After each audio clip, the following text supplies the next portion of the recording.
confirm that we've got the live stream going. Yep. Excellent. So welcome back, everyone. Great to have you all on deck. And we've got two key people from NZTA, isn't it? Yeah. So Jason and Mike. So really, a really warm welcome to you today. And I'll hand over to you to take us through your presentation.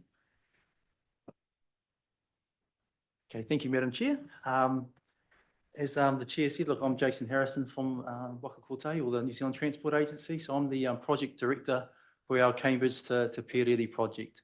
And Mike is our lead planner on that project as well. So Andrew Cockles was going to attend with us, but he sends his apologies. But I understand you met with him last week as he gave a bit of a presentation with Mark and the other Andrew regarding Southern Links. So I won't talk too much about the RONZ program. So I understand that Andrew covered that off last week. But I have a presentation to share. The way I usually work is that as we go through the presentation, if you've got questions, just jump in. I'll assume the Chair will tell me otherwise. And I'll look to answer your questions. If it's in a slide later on, I'll just say, hey, it may pay just to hold your questions till then.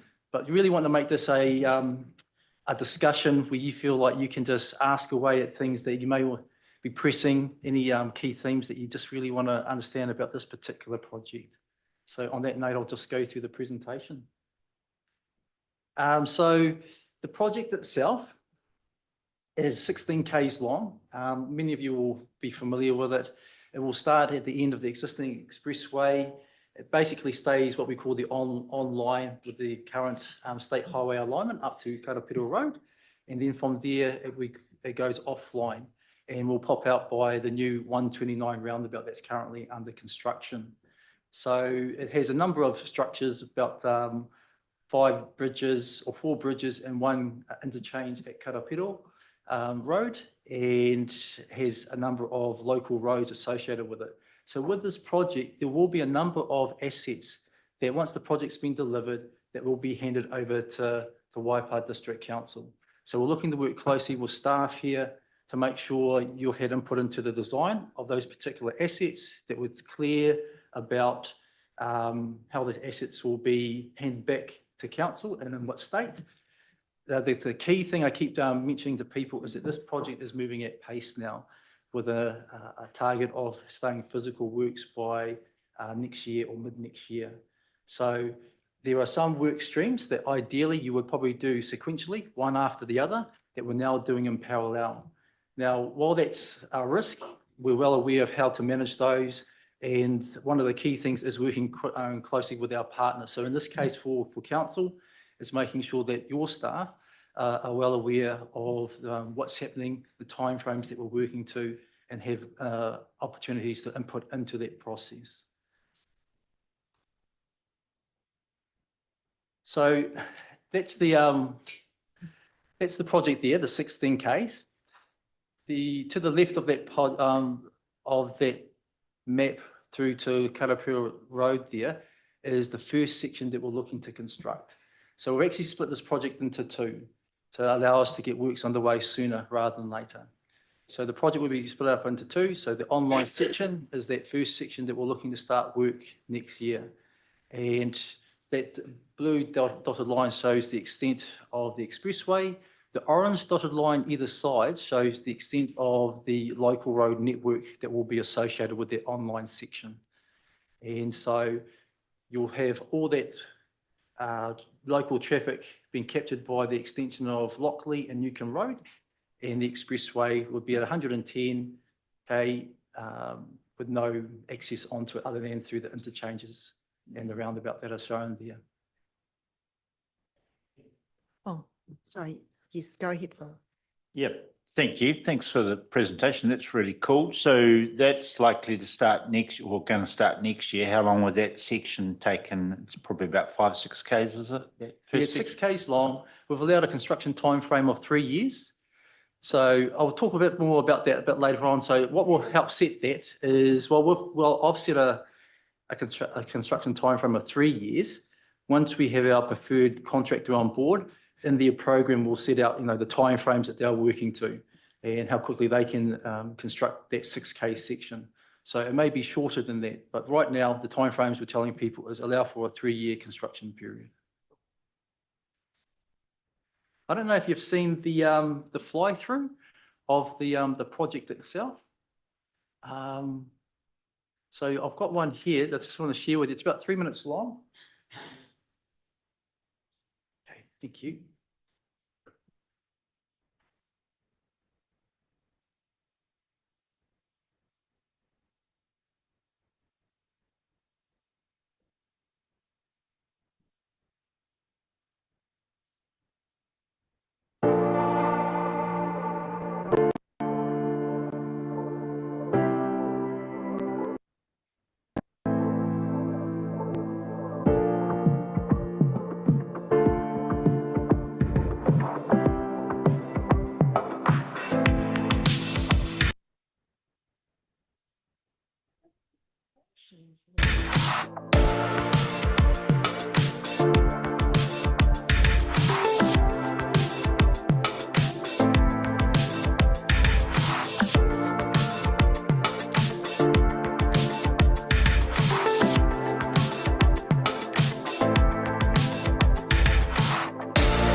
No, it's not showing on the plan though.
Yes, Roger. That's great. Can you confirm to me that when you say it's going to start next year, it'll start before the election? Yeah, And look, therefore there's no risk of anything happening? yeah, look, that's the intention. Yeah, good. I'm just pleased to hear that. The only thing I would say is like, because the project's moving so fast, one key work stream that's on our critical path is property acquisition. So that's currently underway. We've started that last year in August, have started those formal conversations with the affected parties. And so, look, they're well advanced. Well, some are more advanced than others. So we're making good progress in that space. Good. Just to pick up on the mobile service station not being shown on that plan, that's not to mean it won't be there. We just had excluded those businesses from the from that flow through, so. Yes, yeah, the school is not affected by the project. So at that particular location, the school was one of those areas that kind of like, I suppose, anchored the alignment of the road. And on the other side, you've obviously got the river, so. Oh, sorry, Susan. Through you, Madam Chair. Hey, look, thank you, gentlemen. As I said to you before, I'm the sort of person that likes seeing things in place. I think it's different to look at a map and different to go to the road and to try and merge those two things into your brain sometimes for some of us is challenging. So seeing a visual representation of what it looks like in place is really, really powerful. So thank you for sharing that with us. A couple of things. I'm pleased to hear that your land acquisition discussions are underway. I think that the landowners through that area deserve certainty after all of this time, and it must have been a really challenging few decades for them in terms of knowing or having questions over their ongoing residence and operation in that area.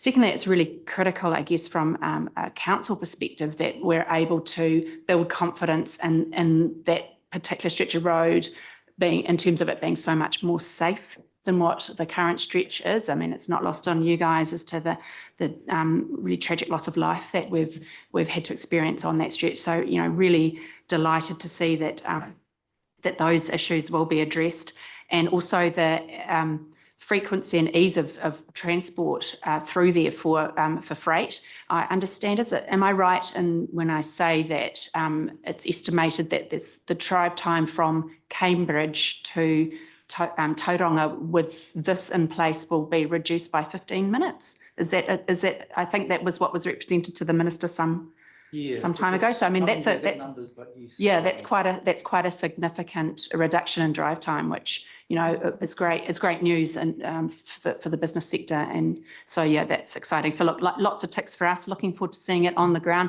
I'm grateful for Roger's question, just making sure it's all locked and loaded potentially before the next election. But look, notwithstanding the challenges that this may present for some people, I think in its totality, it's a much sought after and needed improvement for that stretch of road, which we welcome hugely. So thank you. And thank you also for acknowledging that the status of Karapiro School there and having them confirmed as an affected party in this project. And I really look forward to seeing how you work together with them to address some of the concerns that they have. Yeah. Cool. Thanks, gentlemen. And I've got a couple of more questions. I've got Mike and then Lou and then Roger. Thanks through the chair.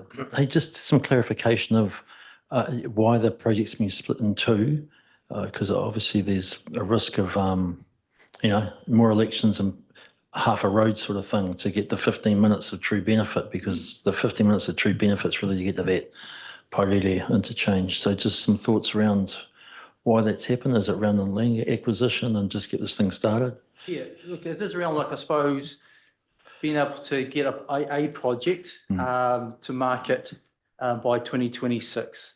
And also we've identified that there are some real benefits that can be realised sooner rather than later with doing the online section around safety in particular. Yeah. That's not to say there aren't benefits realised with the offline section, but you only realise those once the offline section is then connected to it. So that's been our rationale, and that gives us the best chance of getting a project underway in 2026. Thanks for that. Okay, all right. Lou and then Roger. Yeah, thank you for having the project. I just wanted to ask a question more than anything. I see that we have here a test trial with your water, and it says it has low hydraulic conductivity. I'd like to know what that term actually means, and the fact that will this mean that you have to bring water from well off-site to supply your construction? Yeah. So on that matter, so we've got this very little but evasive golden clam in Lake Karapiro. And so the project itself covers actually two catchment areas, the Waikato, where the golden clam is, and also into the Hauraki Plains where it isn't. And so one of the risks that we've identified is that we don't want this project to be responsible for the spread of that clam further than where it is already. So we looked at what are our options for actually treating water from Lake Karapiro. And one of the options that we have trialled was to put a bore close by to the lake and see if we could draw water through those soils to ensure that we could get enough good clean water, so we'll just filter out those clams naturally. What we found when we did the test bore is that there's not enough hydraulic pressure to actually draw water through, and so we haven't progressed that any further. So then we looked at, okay, what are our other options? We could transport water in, but there would be a very high cost. So in addition to getting the project underway, another thing I've been told very clearly that I know I call it best bang for buck. You know, we may need to make sure that we show value for money, Jason, as we deliver this project. And so there's been, we've talked about no frills, but also how do we actually ensure that we're sense testing everything that we're doing around the costing envelope. And so it's unlikely that we'll transport water in. We're going back to Lake Karapiro and, okay, are we going to create a water treatment plant of some description to actually address the clam before we actually utilise it? So that work's still underway, and we're still a couple of months away from actually confirming what we're doing in that space. But we just wanted to raise it with you here that, hey, we're well aware that there's a clam that we need to address. We do need water for the project, and quite a lot of it, and that we're looking to manage that as efficiently and cost effectively as possible. Thank you, Roger. Thank you. The design you've shown us there, one of the challenges in Cambridge currently is the Tirau Road intersection and the lack of a northern access on that road. Had you considered changing, because of that's obviously where it begins, have you had any consideration on changing that? And how do you intend to alleviate that northern access way through Cambridge onto the expressway? Yeah, I suppose the answer to that, Council, would be it's outside the scope of this particular project, so it's not something that I've been asked to deliver. I have had that feedback come to me as we started having the landowner engagement meetings. That was a common theme that came through, and so I have raised that with staff internally to say, hey, this is some of the feedback that we're receiving, and that's as far as I've taken it.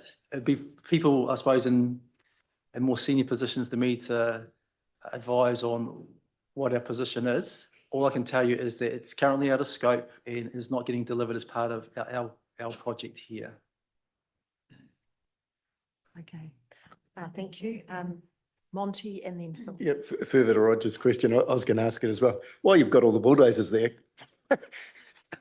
that farmer logic would be to do it. But anyway, hey, just got a couple of questions about the return of State Highway 1 to local road status. Yes. Does the decision whether or not to toll the new expressway extension have any bearing on that? Like, is there a responsibility to provide a free state highway? That's question one. And two, when it does get returned, is it still going to have the wire ropes on it, or will they be removed?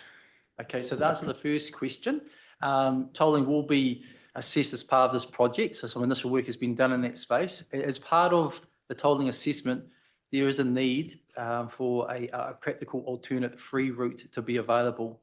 And so the old state highway would actually, I suppose, meet that criteria, which means we would look at it further in terms of the tolling assessment.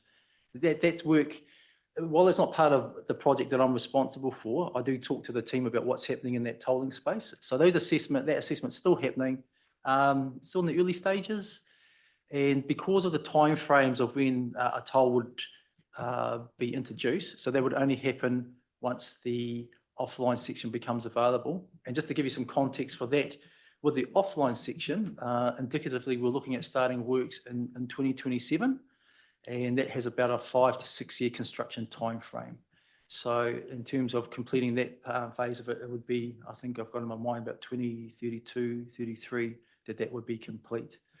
When we talk about revocation and like the old state highway being returned to council, it's really the discussion that we had with staff here and with, I'm sure the staff will have a conversation with you all about, you know, the look and feel of that road once it's handed back. So those discussions are still to be had in detail. Okay, right, Phil. Great. Thanks for your presentation. That video overview, that is just unbelievable. That's just Won you over, did it? So Yeah, thanks. looks so good. And my family, well, I've got a property on Hydro Road too. So I was with just recently, in the last week, I was with a local Cambridge firm, civil firm, and I was talking about the quarry, a potential quarry and things like that. They informed me, and I asked them, is this public knowledge? And he confirmed it was, that a roundabout was going to be built at Karapiro. I noticed on your overview there was a three-way roundabout. There was a roundabout going to be started this coming season, if not earlier. Yep. And funding has been approved for that. Funding has been approved for that for this coming season coming up, which is the summertime, so end of the year. And a roundabout at Karapiro. He said there was possibly a roundabout at Hydro, but there was nothing on there too. But is that public knowledge? Is it confirmed? Yeah, so previously, so what you're talking about there, so we had, in addition to the long-term plan, and a couple of years ago, under the previous government, the timeframes for that long-term project, starting physical works, was quite some years out. So with the change of government, there's been a reprioritisation, and Cambridge, the PDD, has become one of the RONs in the first wave to get physical works underway. So anyway, the interim safety measures that we were looking at included railway barriers, also some turnaround areas to make it safer for people and users, and a roundabout at Karapiro Road. With this particular project's now starting next year, there won't be a roundabout going in at Karapiro Road. We will be doing some interim safety measures in terms of more road markings, some static and electronic signs are going up on that intersection. But the rationale was, by the time you've finished the roundabout, you may not even be finished the roundabout by the time the main project starts. Now, the online section itself, the interchange, which forms part of that, it will take a significant time to build. So we expect the contractor to start works down that end first. They'll be starting work along multiple fronts, but for the interchange in Karapiro Road, there'll be construction happening, and under then temporary traffic management, a lot of those safety issues should be addressed through that.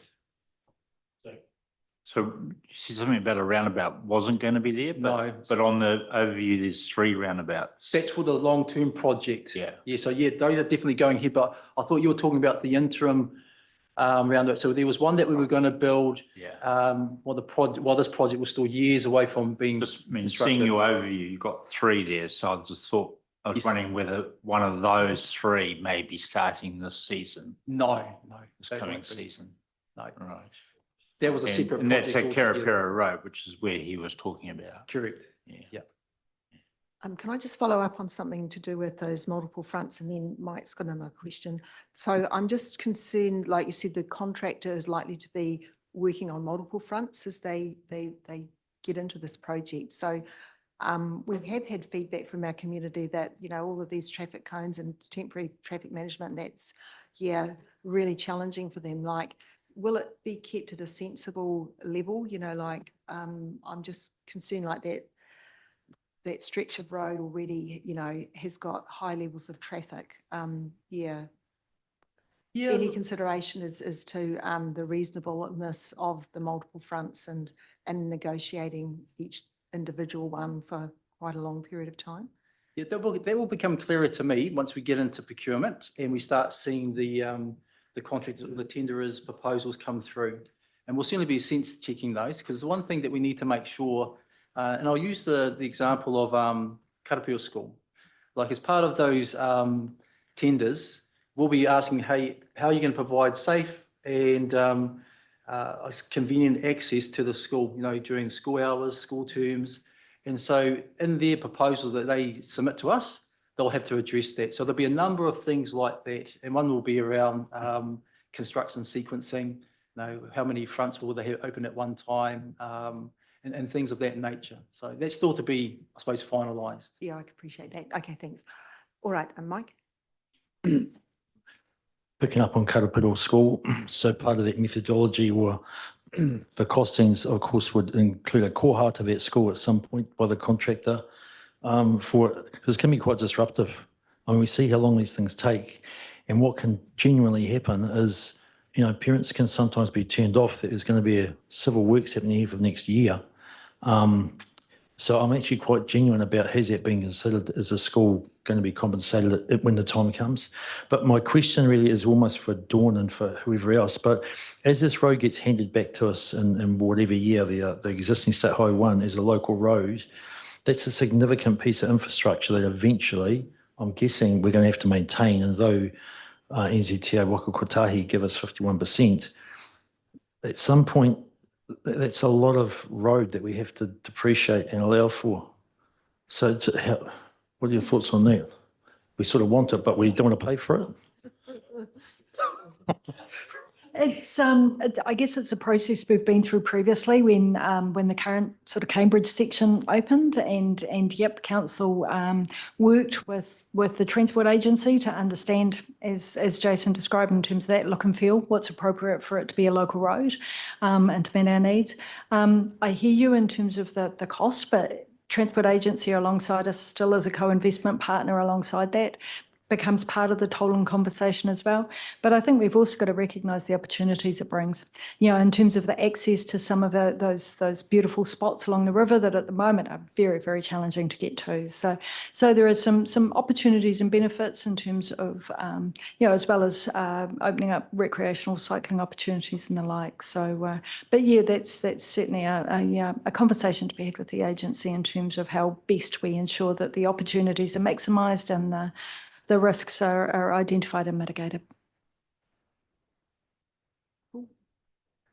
No other questions? Any other comments that you'd like to make, or did you get to the end of your? I didn't get to the end of the presentation. I will just go through it quite quickly because there's some key dates now that what I've spoken to people about is because this project's moving so fast, we just want to make sure that we're engaging well at the right time with people. And there's some key timeframes that I just wanted to share with you. So last year, we started our formal property discussions with people, and that was quite important. So up till then, people had known about this project for a number of years, but there was some uncertainty around, is it happening? When is it happening? So we were able to give them that certainty, but all of a sudden, from being years away, we're now talking to a couple of construction seasons, we're starting physical works. And so we're dealing with people's lives and so we've got to be mindful of that and how we actually engage with people. So we've really tried to work hard in that space. I wouldn't say we've always got it right, but it's certainly something that's front of mind for us as we go through this project. It's just not about delivering a road. It's about ensuring that the people that are affected by it are well informed at least, and that we're working with them as best we can through that process. So the other thing that we've looked at doing in December was submitting our substantive notice of requirement and resource application through the Natural Built Environment Act Fastway consenting pathway that was available to us. And that's and from there we've had commissioners appointed as of Monday this week, which is important for us because then it starts some statutory timeframes that we now need will now be working to. So by July, August this year, we should have our consents in place for this project. We're also working through detailed design, which is happening now. And by mid-year or just after consents are issued, we should have our detailed design complete for the online section. And then we'll be looking to call tenders later in the year for the online section. So in my mind, by October this year, we'll be calling tenders for that online section. In an ideal world, by December, we would have at least identified our preferred physical works contractor, if not appointed them. But by early next year, we'll have that organisation appointed. So by mid to late next year, we'll be starting physical works. Now, internally, I've always been asked, and are we not go faster, but are we making sure that we're just not delaying stuff unnecessarily? So there's a real big focus on a number of fronts regarding this project, but one is around how quickly can we get work to market as well. So we're well aware of that. So that's why I'm saying by mid next year, we're looking to have physical works underway.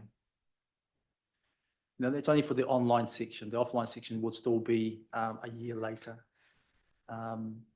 Another key decision point for the agency or for our board, the NZTA board, is just confirming the implementation funding for the project. So there is money that sits in the GPS at the moment, or the land transport plan at the moment. But I still have to go back to the board, confirm scope, cost, timeframes, and they'll then look to release the money. Well, that's what I'll be recommending. So.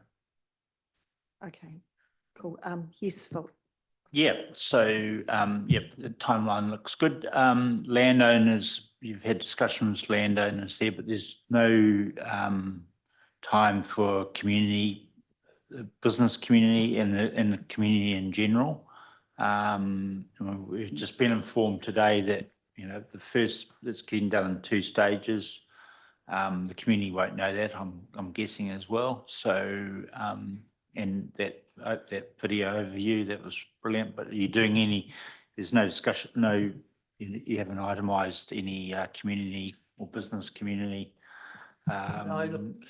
discussions and things like that too?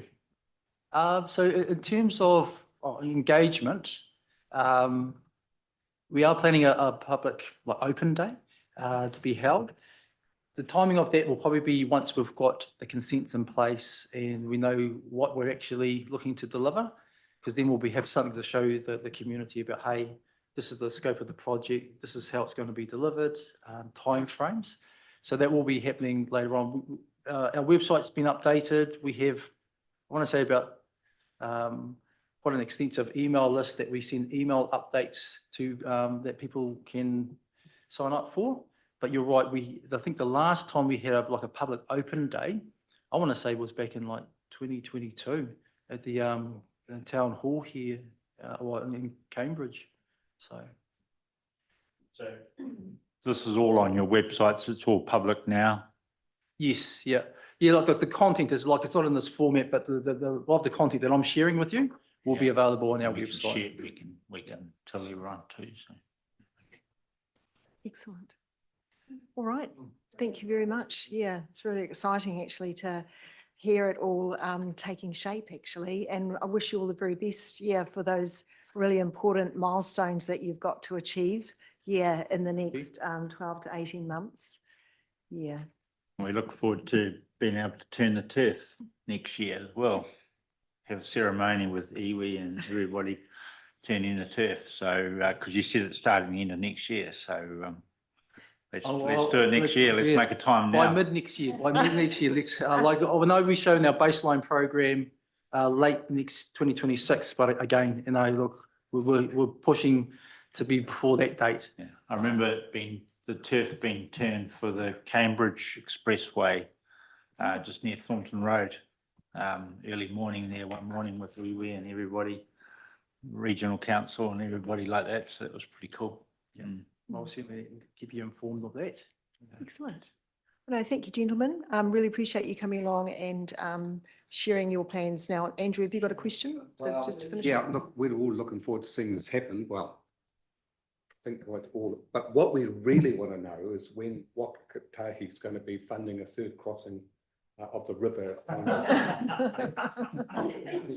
Thank you, Andrew. We were just talking about it. Okay, that might be a bit off topic, I think, Jason. It is, yeah. Feel free to comment though if you wish. That was one of the. Yeah. It was too low in the food chain. I don't know. Good answer. Thank you. Okay, no, thank you very much. Appreciate that. So that brings our business to an end this morning, and I'd like to call on Hinarangi is it Dale Marie? Thank you. If you could lead us through a closing karakia. Thank you. Thank you. Tēnā korua. And just before I close up, I have a little bit of housekeeping I have to do. So I am putting my formal apology to Mary Ann, and I'm glad that her editor answered my email eventually. So here's my formal apology, Roy and Mary Ann on record. And I shall close with karakia. Kua mutu o mātou mahi mō tēnei wā, manakitia mai o mātou katoa, o mātou hua, o mātou whānau, ai o ki te aorangi. Hui e!